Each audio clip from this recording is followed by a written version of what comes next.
ரமலான் சந்தை தற்காலிக கடைகளை மூன்றாம் தரப்பினருக்கு விற்பனை செய்வதை தடுக்கும் நோக்கில் கோலாலம்பூர் மாநகர் மன்றம் DBKL பிற அமலாக்க அமைப்புகளுடன் இணைந்து நடவடிக்கை எடுக்கும் என பிரதமர் இலாகா கூட்டரசு பிரதேச அமைச்சர் டாக்டர் ஜலிஹா முஸ்தாஃபா தெரிவித்தார். சந்தைகளை ஒழுங்கமைக்க கோலாலம்பூர் மாநகர் மன்றம் பல்வேறு நடவடிக்கைகளை மேற்கொண்டு வருகிறது.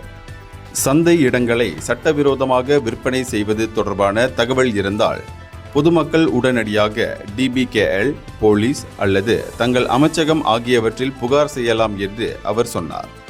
அதன் மூலம் இந்த விதிகளை மீறும் நபர்களுக்கு எதிராக கடுமையான நடவடிக்கை எடுக்க முடியும் என இங்குள்ள புல்மென் கோலாலம்பூர் சிட்டி சென்டர் ஹோட்டலில் நடைபெற்ற செய்தியாளர் சந்திப்பில் அமைச்சர் விளக்கமளித்தார்.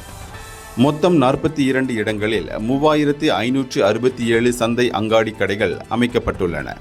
சந்தை ஒழுங்குகளை மேம்படுத்தும் விதமாக சந்தை தொடங்கும் முன்பும் நடக்கும் போதும் முடிந்த பிறகும் DBKL கடுமையான நடவடிக்கைகளை அமல்படுத்தும்.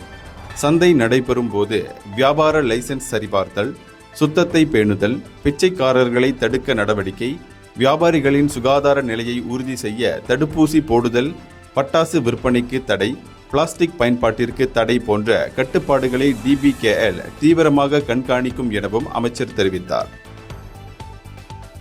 இந்தியர்களின் இதய குரல் மக்களோசை.